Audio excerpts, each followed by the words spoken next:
am no expert at the dietary needs of humans, let alone animals, but I do know enough to keep them alive, to keep them healthy, and to keep them happy.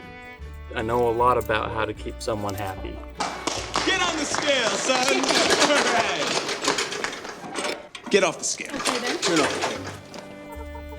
So the major comparison between the human diet and animal diet, specifically chickens, is their diets are mainly plant-based with a few meat options, little to no processed foods, and very limited on treats and snacks.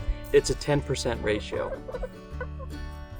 So a lot could be talked about with the feed of the chickens, but today we're going to be talking about the treats and snacks portion.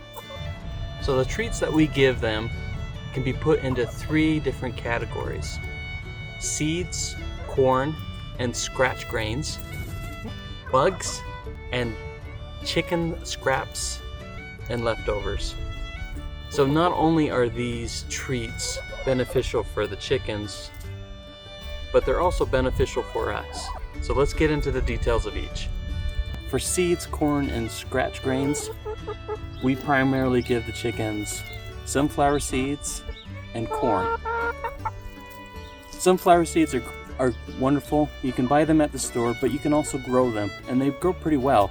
All you have to do is just grow your sunflowers, and at the end of the season you just dry them out, and you can give the sunflower heads straight to the chickens, or you can separate them and keep them for months and give them out whenever you want to give them. And corn is a great treat to give them as well. What we like to do is we like to soak the corn in a mason jar for 4 or 5 days. You keep rinsing them every day, 2 or 3 times a day, and they will start to sprout. And it makes it easier for them to digest, but it also it helps them to absorb those nutrients in the corn as well. Again, treats are only supposed to be given to them sparingly. You don't want to give them too much corn, too many seeds. It can actually make them obese and affect their laying production. So what scratch grain does for them is it reduces their boredom, especially during the winter. They'll want to keep huddled together, stay in the coop. This helps them to get out, get moving, and reduce boredom. Reducing boredom also keeps them from bullying each other. Helps reduce the pecking order. But not only that, it helps with their talons too, their claws. Do the chickens have large talons? Do they have what? Large talons. I don't understand the words you just said. When they are scratching, those claws will actually go down and keeps you from having to clip them as often as you need to. Another thing the chickens love is bugs. And there's plenty of bugs in the yard and the garden. So every once in a while, let them out. Let them forage your yard, let them forage your garden, and find those bugs. They're pretty good hunters and they're pretty good finders of bugs. It helps to lift up rocks and other things in your yard to expose those bugs and let them eat them. One thing that we have in our shop is a electric indoor bug zapper. In the fall and in the spring, we get a large amount of flies that collect in our shop. This indoor bug zapper works great, and the chickens love them too. But not only our full-grown chickens, but also our chicks. So if you can get a chemical-free bug trap, the chickens will absolutely love all them bugs that you catch. One thing that we've been looking into doing for ourselves is to do a soldier fly larva farm. What it is it's a box that you have that you can put in the things that can't compost, like meats and fats and leftovers that can't be fed to chickens or can't be composted. You put them in the box with this farm of soldier flies, and what they do is they eat this compost and they lay their eggs in the compost.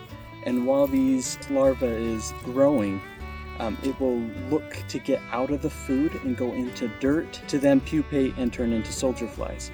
But how you have this situated is they go out this tube, they go into a bucket, and now they're food for the chickens. Now, if you don't have the resources or you don't want to do this, another option is to go and buy them yourselves.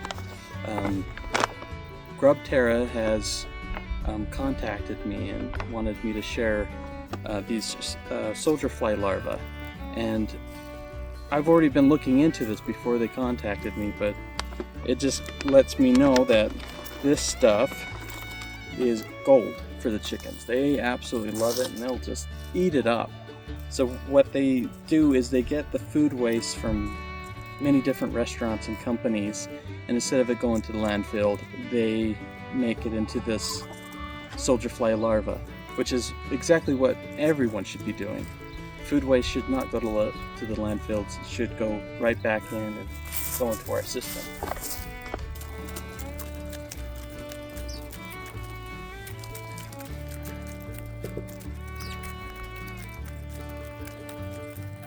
It's like we're not feeding you at all.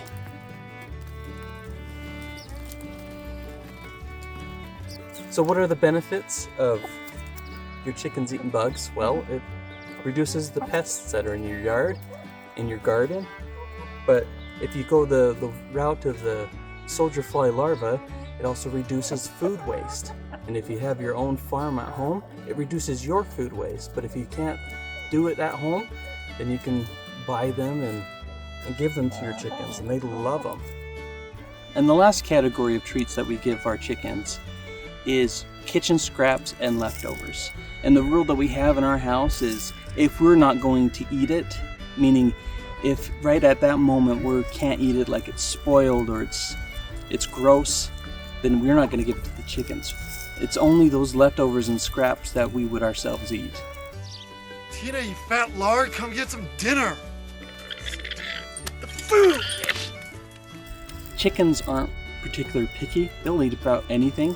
But you want to make sure that it's food that is not processed too much and won't harm the chickens. You don't want them too fatty, you don't want too much dairy.